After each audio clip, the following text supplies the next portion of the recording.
syukur kita panjatkan kepada Allah Subhanahu wa taala yang mana telah memberikan kita semua kesehatan dan rahmat yang tiada tara sehingga kita dapat berkumpul di ruang kelas yang sama-sama kita cintai ini. Dan salawat serta salam kita juga kepada baginda Nabi besar Muhammad sallallahu alaihi wasallam. Yang terhormat Bapak Kepala Sekolah SDN 1 Pondok Kasolande, kemudian Bapak Ibu guru hebat SDN 1 Pondok Kasolande yang sudah meluangkan waktunya untuk hadir di ruangan ini. Sebelumnya, izinkan saya mengucapkan terima kasih kepada Bapak Ibu guru semua yang sudah meluangkan waktunya untuk hadir untuk mendukung kegiatan diseminasi penyebaran pemahaman dan penerapan pengalaman budaya positif sebagai salah satu tugas saya di pendidikan guru penggerak. Bapak Ibu, di sini saya bukan menggurui Bapak Ibu, tapi hanya mau sharing saja tentang materi yang sudah saya dapatkan di pendidikan guru penggerak. Baik, Bapak Ibu, karena waktunya sudah siang, saya ingin mendengar semangat Bapak dan Ibu dulu. Jawabannya bisa Bu Sri? Siap. SDN 1 Pondok Kasolande. Ulangi lagi. SDN 1 Pondok Kasolande.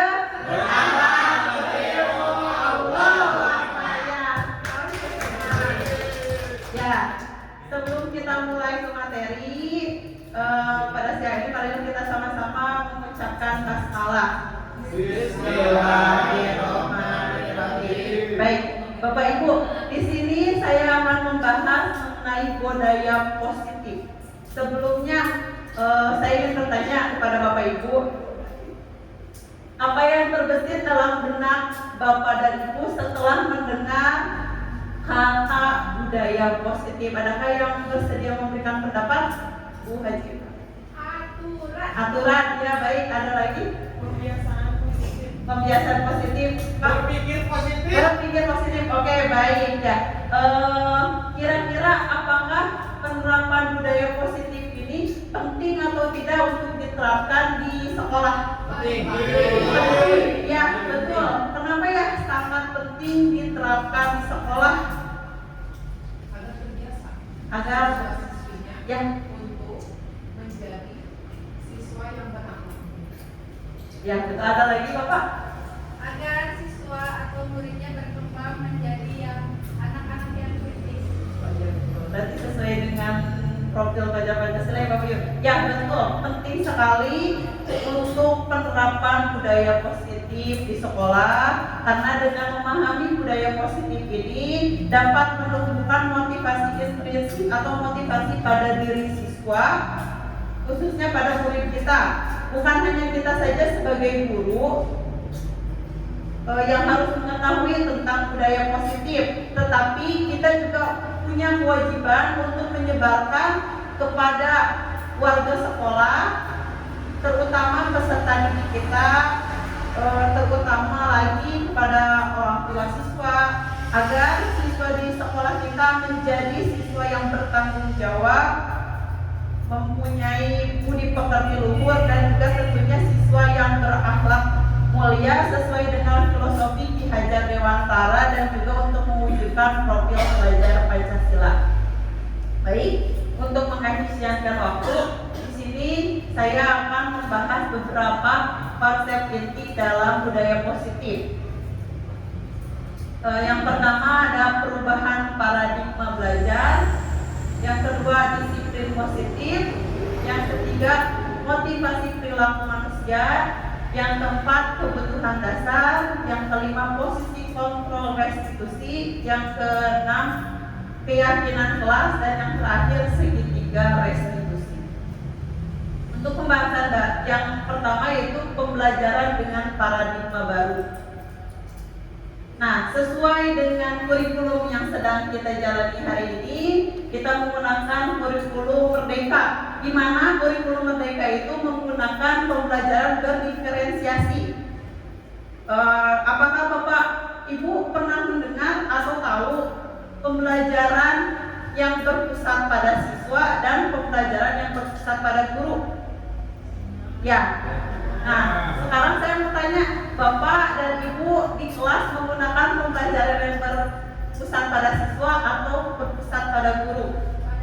Pada siswa. Ya, pada siswa. Ya, betul sekali Bapak Ibu. Idealnya untuk kurikulum merdeka itu kita pembelajaran berfokus pada siswa.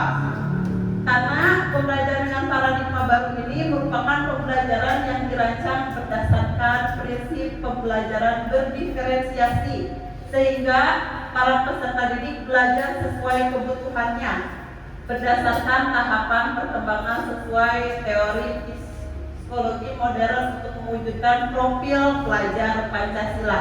Di sini ada 6 dimensi yang biasanya suka dinyanyikan sama anak-anak kelas 1 dan 2. Bisa dibantu Bu Ais? Ya, supaya kita lebih semangat hari ini, kita menyanyikan lagu profil pelajar Pancasila dulu. 1, 2, 3. Belajar Pancasila beriman dan bertakwa Tuhan yang esa dan berakhlak mulia, berkebinekaan global, gotong royong mandiri, kreatif dan bernalar kritis. Ya, di sini ada 6 dimensi ya Bapak Ibu, di mana yang akan diwujudkan pada pembelajaran hari ini, yaitu profil pelajar Pancasila beriman dan bertakwa kepada Tuhan Yang Maha Esa. Sudah jelas kita akan harus mewujudkan siswa yang beriman, lalu berkebinekaan global, bergotong royong. Di sini bergotong royong bukan hanya siswa itu harus bersih-bersih, di mana bergotong royong di sini adanya kolaborasi antara siswa dan peserta didik dan guru. Bukan hanya sesama guru saja yang berkolaborasi, tapi guru pun harus berkolaborasi dengan siswa. Ya, selanjutnya kreatif. Karena ada proyeknya, ada proyek P5 di sini, kita di mana melihat kreativitas anak, lalu bernalar kritis dan mandiri. Baik, selanjutnya disiplin positif. Nah, kira-kira saya mau bertanya lagi Bapak Ibu, disiplin biasanya yang Bapak Ibu ketahui disiplin itu apa? Mentaati peraturan yang apa? Sesuai peraturan yang berlaku. Ya, ternyata disiplin itu berasal dari bahasa Latin, yaitu disciplina, yang artinya belajar. Disiplin mengacu pada disiplin diri yang memiliki tanggung jawab terhadap apa yang dilakukan berdasarkan nilai-nilai yang diyakini. Disiplin positif merupakan salah satu cara penerapan disiplin yang bertujuan untuk menumbuhkan kesadaran serta memberdayakan peserta didik tanpa imbalan, penghargaan, reward, atau ancaman. Nah, kira-kira kalau ada siswa tidak mengerjakan tugas, dia terpaksa mengerjakan tugas itu karena dia takut dihukum atau karena sudah tanggung jawab dia. Ya, dan berarti kalau anak itu mengerjakan tugas karena ada rasanya tanggung jawab, berarti dia sudah menjalankan kedisiplinan. Ya, disiplin positif. Nah, sebagai pendidik, tujuan kita adalah menciptakan peserta didik yang memiliki disiplin diri sehingga mereka berperilaku mengacu kepada nilai-nilai kebijakan universal dan memiliki motivasi intrinsik atau motivasi dalam dirinya dalam perubahan perilaku ke arah yang lebih baik. Selanjutnya, nilai-nilai kebijakan. Nilai-nilai yang disepakati bersama lepas dari suku bangsa, agama, bahasa maupun latar belakangnya. Contoh nilai kebijakan institusi atau organisasi, di situ ada banyak ya Bapak Ibu, tapi di sini saya hanya mengambil 3 contoh saja.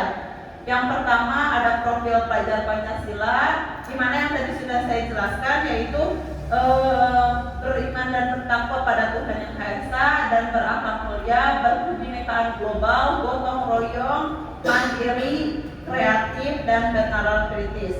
Lalu Ibu Familiar Program toleransi, rasa hormat, integritas, mandiri, menghargai, antusias, empati, keingetahuan, kreativitas, kerjasama, percaya diri, dan komitmen.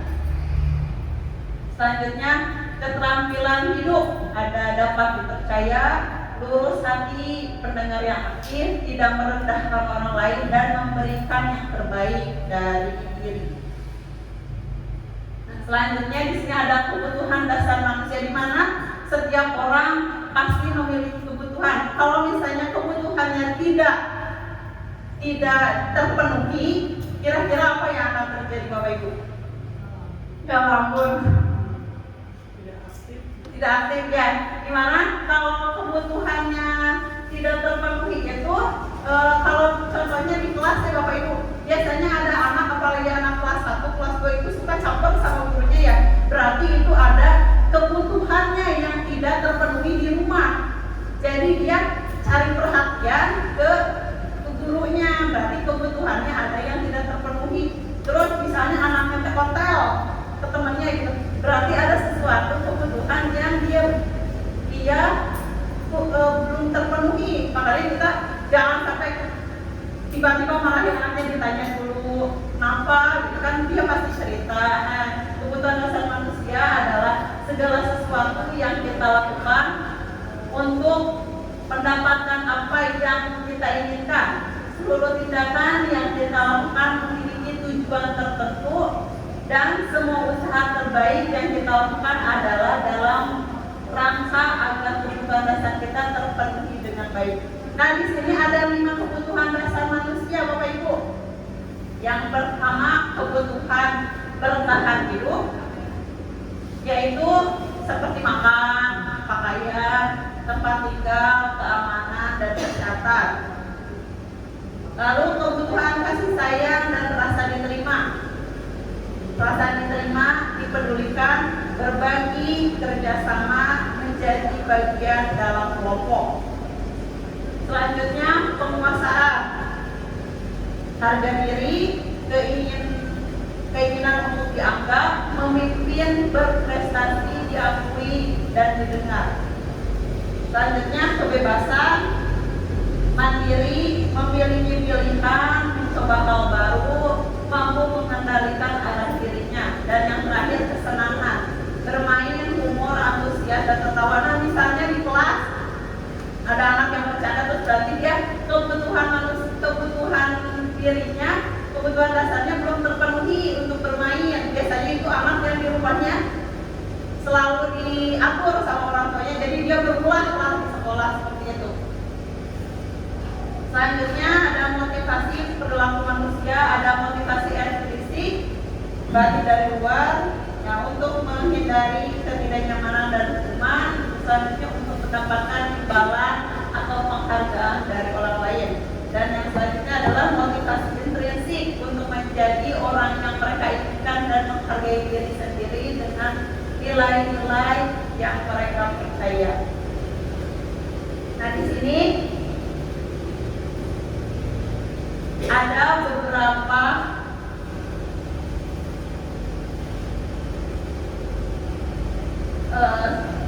nah, di sini ada hukuman, konsekuensi, dan restitusi.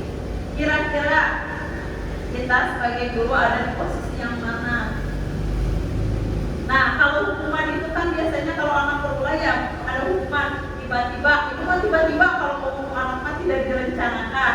Lalu murid tidak tahu apa-apa yang terjadi atau tidak dilibatkan. Selanjutnya bersifat satu arah. Jadi satu arah itu dari fokusnya dari guru marahin anak. Nah, selanjutnya berupa hukuman fisik atau psikis.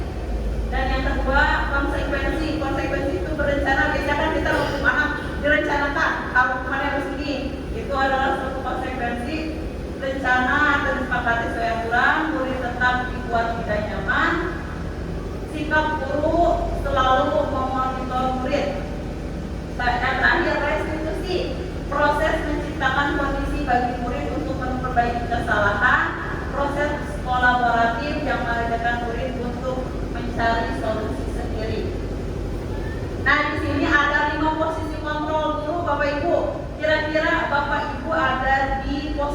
yang mana? Yang pertama ada penghukum, yang kedua ada pembuat merasa bersalah, yang ketiga ada teman, yang keempat ada pemantau, dan yang terakhir ada manajer. Kira-kira Bapak Ibu sekarang ada di posisi yang mana? Pemantau ya, pemantau ya. Apakah masih ada yang penghukum? Tergantung situasi dan kondisi apakah ya, tapi nah sekarang kita lihat 5 posisi kontrol guru. Di sini ada contoh penerapan 5 posisi kontrol guru di mana ada kasus siswa yang tidak memakai atribut lengkap saat upacara bendera. Penghukum, untuk penghukum biasanya langsung memberikan hukuman hormat pada bendera selama 1 jam. Ya. Pembuat merasa bersalah, berapa kali ibu bapak harus memberitahu kamu selalu saja mengecewakan bapak ibu. Lalu untuk posisi sebagai teman, ayo dong ikuti aturan sekolah, tolong bantu ibu bapak ya, sekali lagi ya sudah tidak apa-apa. Lain kali jangan sampai berbuat seperti itu lagi ya. Dan untuk pemantau, kamu sudah melanggar peraturan sekolah. Kamu tahu konsekuensinya. Setelah upacara, kamu beli atributnya di koperasi dan jangan diulang lagi. Seperti itu ya Bu Ais ya. Dan yang terakhir, posisi kontrol sebagai manajer. Apakah kamu tahu kesalahanmu? Kira-kira bagaimana kamu memperbaiki kesalahanmu? Itu kamu bertanya lagi kepada siswa. Nah di sini saya mau tahu kira-kira Bapak Ibu ini ada posisi kontrol, kira-kira posisi kontrolnya apa? Ketika seorang guru mengucapkan saya kecewa sekali dengan kamu, itu posisi kontrolnya ada di mana Bapak Ibu? Saya kecewa sekali dengan kamu. Apakah ada di penghukum atau pemantau, manajer atau teman atau pembuat merasa bersalah? Coba kita lihat sama-sama. Ternyata dia ada di pembuat merasa bersalah. Ya betul. Ya selanjutnya ini posisi kontrol. Apakah kamu tidak pernah benar melakukannya? Manajer.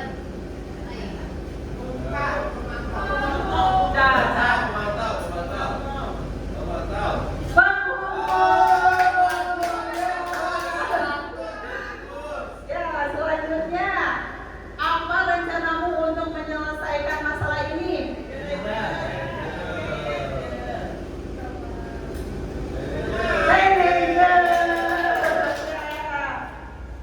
Selanjutnya, ayolah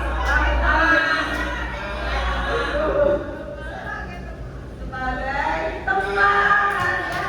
Ya, berarti Bapak Ibu sudah tahu ya. Nah, yang terakhir ada kamu tidak pernah mendapatkan nilai jika tidak mengerjakan tugas.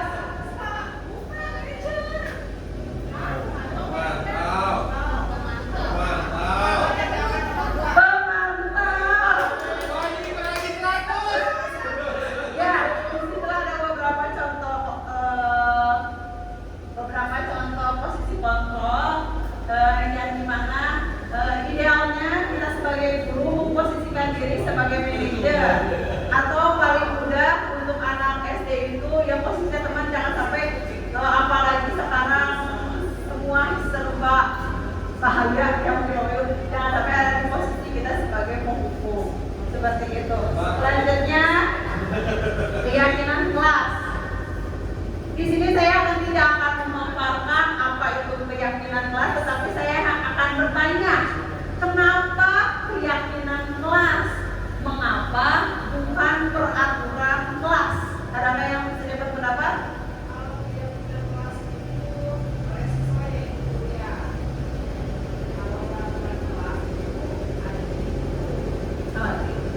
Ya, kalau keyakinan kelas itu biasanya yang membuatnya antara kolaborasi antara guru dan peserta didik. Kalau peraturan kelas itu seakan-akan guru yang membuat aturan kelas ya seperti itu. Nah di sini ada pembentukan keyakinan kelas, ada beberapa disesuaikan, yaitu bersifat abstrak, berupa pernyataan universal, dibuat dalam pernyataan positif. Contohnya gini, dibuat dalam pernyataan positif. Di kelas itu jangan buang sampah sembarangan. Itu kan terlalu negatif ya kalimatnya. Jadi dibuatlah menjadi positif, kira-kira buanglah sampah pada tempatnya. Seperti itu. Lalu sedikit saja agar mudah diingat, jangan panjang, yang mudah diingat. Lalu sesuai dengan kondisi kelas dan sekolah sehingga mudah diterapkan. Selanjutnya, semua warga sekolah atau warga kelas dilibatkan saat membuat keyakinan kelas. Nah, di sini ada segitiga restitusi untuk pembahasan yang terakhir, yaitu suatu proses dialog yang dijalankan oleh guru agar dapat menghasilkan murid yang bertanggung jawab. Ada 3 tahap. Yang pertama yaitu menstabilkan identitas, validasi tindakan yang salah, dan yang terakhir menanyakan keyakinan. Nah, apa sih menstabilkan identitas itu? Nah, berdasarkan prinsip membuat kesalahan adalah bagian dari proses pembelajaran. Contohnya anak-anak berbuat salah itu wajar. Lalu tidak ada manusia yang sempurna. Bapak ibu juga pernah melakukannya. Ibu bapak tidak mencari siapa yang salah, tapi ibu bapak ingin mencari solusi dari permasalahan ini. Lalu kamu berhak merasa begitu. Selanjutnya yaitu validasi tindakan yang salah. Yaitu kamu pasti punya alasan mengapa melakukan hal itu. Selanjutnya padahal kamu bisa melakukan yang lebih buruk dari dia. Kamu patut bangga karena telah melindungi sesuatu yang penting buatmu. Dan yang terakhir, kamu melakukan karena mempertahankan sesuatu yang penting bagimu. Dan yang terakhir, menanyakan keyakinan kelas yang awal pelajaran biasanya sudah dibuat oleh bapak ibu dan siswanya di kelas, yaitu ada apa keyakinan kelas kita, nilai-nilai apa yang telah disepakati bersama, seperti apa gambaran sebuah kelas yang ideal menurut kamu, dan kamu ingin menjadi orang seperti apa. Nah, di sini ada contoh penerapan segitiga restitusi pada kelas 2A. Kebetulan kelas saya kemarin membuat dialog mengenai segitiga restitusi pada kasus pertama, yaitu makan di kelas pada saat jam pelajaran.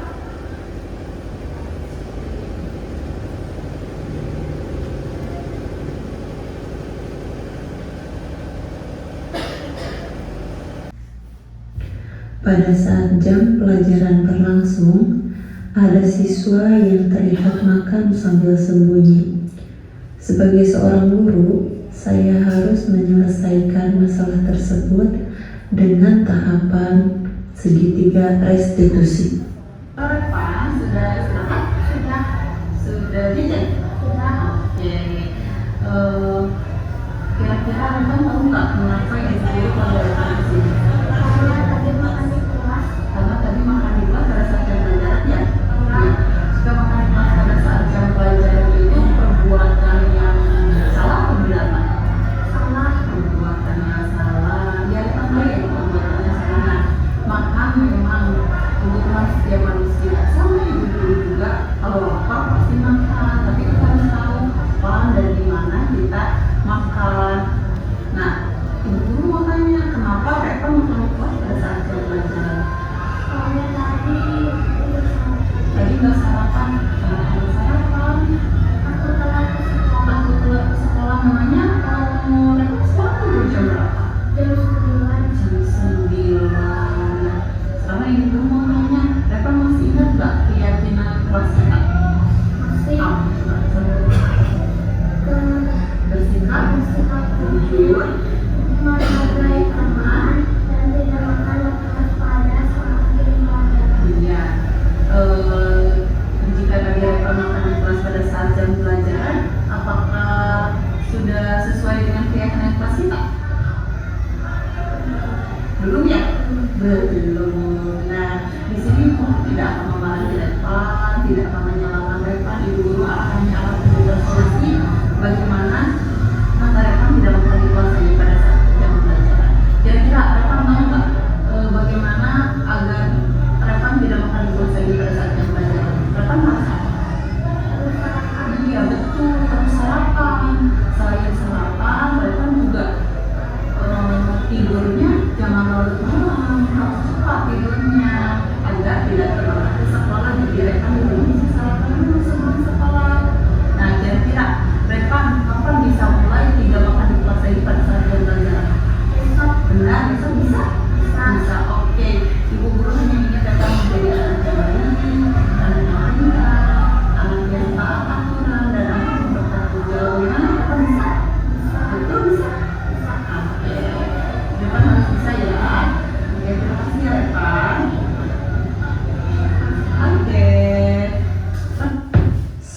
Skenario kasus 2 terlambat datang ke sekolah.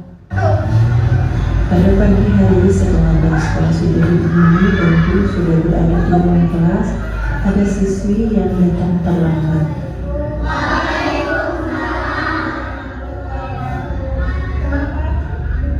Sebagai seorang guru, saya harus menyelesaikan masalah tersebut dengan tahapan segitiga restitusi.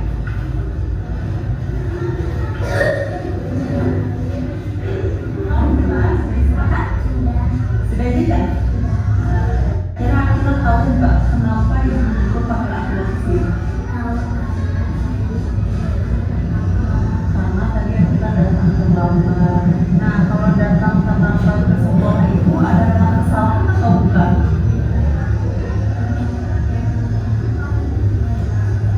Iya, itu adalah sebuah kesalahan. Nah, ibu mau tanya kenapa bisa datang ke sekolah terlambat?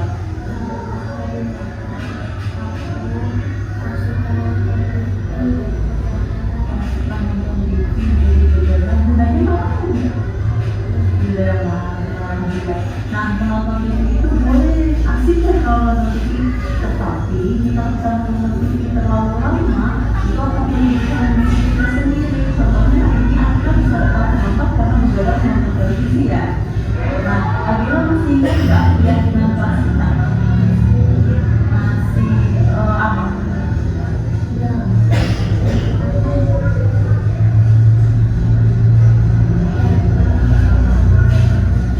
Dia datang ke sekolah dengan tepat waktu.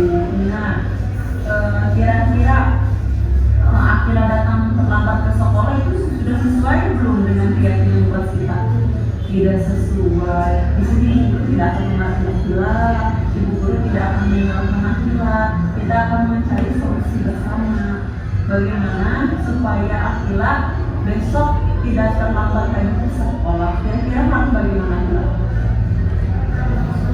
Harus menonton TV-nya, jangan sampai larut malam. Ya, jangan menonton TV sampai larut malam. Tapi harus tahu kapan waktunya nonton TV, sampai jam berapa, supaya apa? Iya, dan tadi supaya pagi-pagi kita tidak terlambat ya. Ya, kira-kira kapan Akila tidak terlambat lagi ke sekolah? Besok benar bisa? Bisa? Oke. Nah, di sini ibu hanya ingin Akila menjadi anak yang pintar, anak yang baik, anak yang taat aturan. Akila bisa? Mulai besok tidak terlambat lagi ke sekolah. Berarti tidak menonton TV sampai larut malam lagi, tidak bergerak lagi. Bisa ya? Bisa Akila ya? Oke, terima kasih Akila. Ya. Halo, saya Revan. Saya kelas 2A. Saya senang.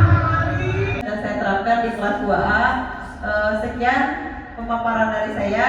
Ada penutupnya dulu ya sebentar. Ya, dalam penerapan program disiplin positif, hendaknya guru memiliki standar kepribadian, profesional dan sosial yang baik, di mana guru mampu merefleksi dirinya dalam posisi kontrol saat ini. Bagaimana perjalanan dirinya sebagai among atau manajer yang menuntun murid-muridnya menjadi insan yang mandiri, merdeka, dan bertanggung jawab sesuai standar nasional pendidikan.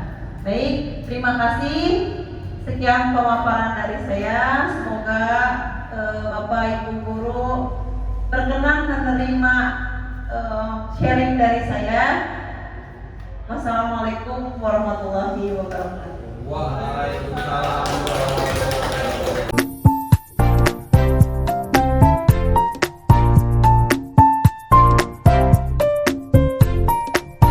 warahmatullahi wabarakatuh. Warahmatullahi wabarakatuh. Selamat pagi semuanya. Oke, kalau ibu bilang selamat pagi, pagi, yes. Oke, siap? Selamat pagi semuanya.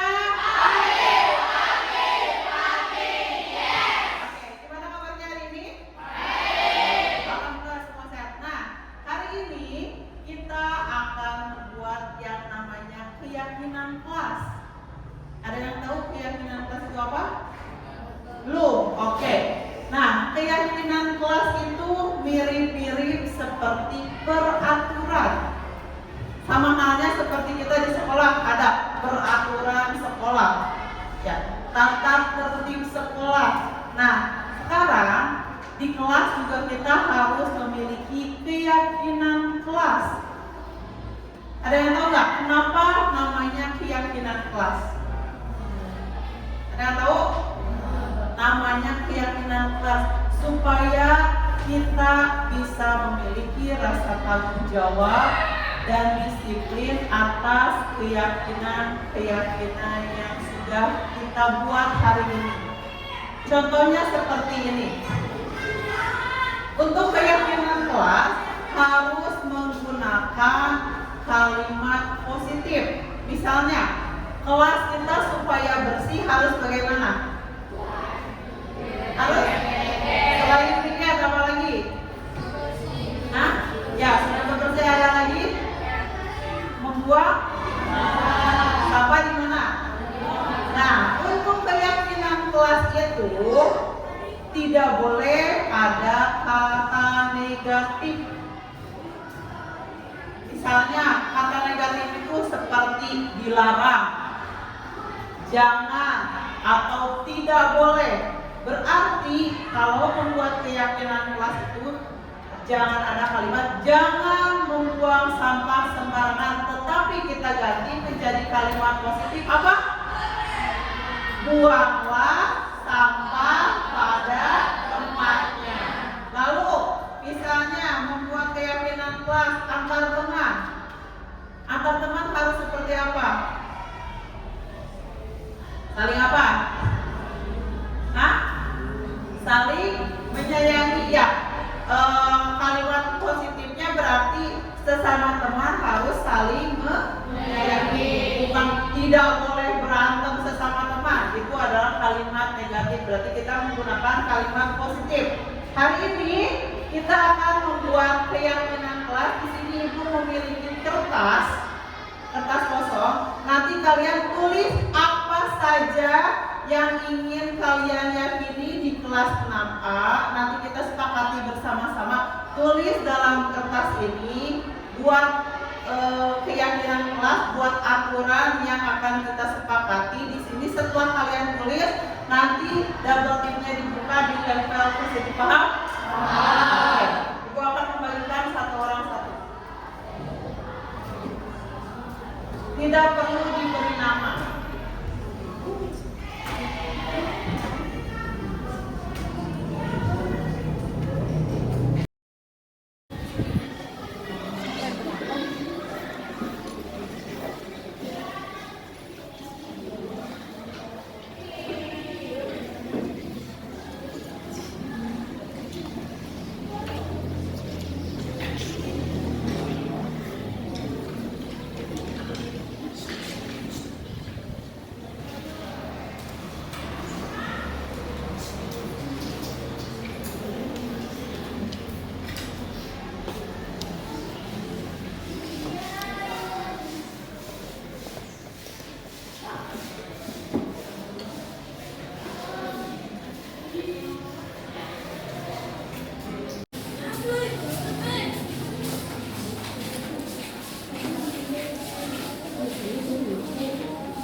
Membuat keyakinan kelas akan ibu pilih karena pasti ada yang pilih. Ibu akan pilih beberapa keyakinan yang sudah kamu buat.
Di sini Ibu sudah memisahkan 8 keyakinan kelas. Karena di sini ada yang bagus ya. Cuman masih ada yang menggunakan kalimat negatif. Contohnya di sini ada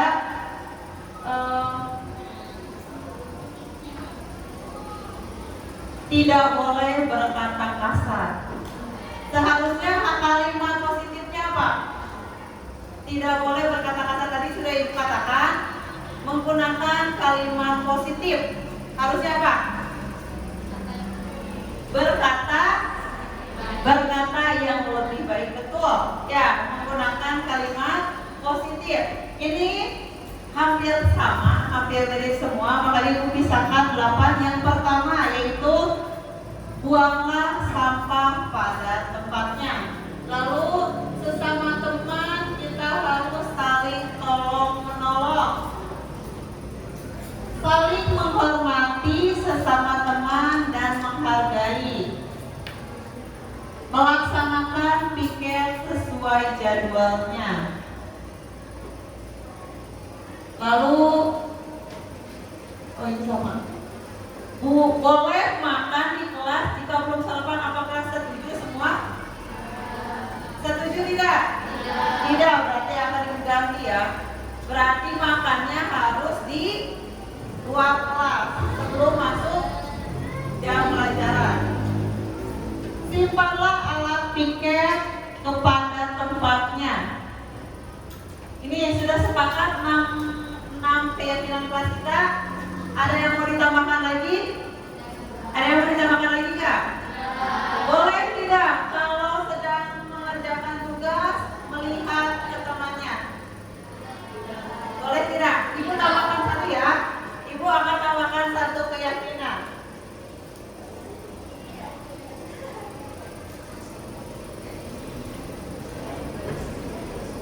Kerjakan tugas apa? Masing-masing. Oke? Sepakat?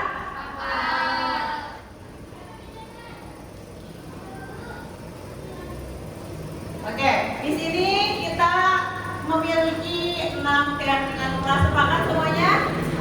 Oke, karena kita sudah sepakat dan meyakini semua nilai-nilai keyakinan ini, berarti kita harus menjalankannya dengan tanggung jawab. Oke, terima kasih.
Warahmatullahi wabarakatuh. Perkenalkan, nama saya Fadil. Saya dari kelas 6A. Assalamualaikum warahmatullahi wabarakatuh. Perkenalkan, nama saya Eka dari kelas 6A. Assalamualaikum warahmatullahi wabarakatuh. Perkenalkan, nama saya Isya dari kelas 6A. Assalamualaikum warahmatullahi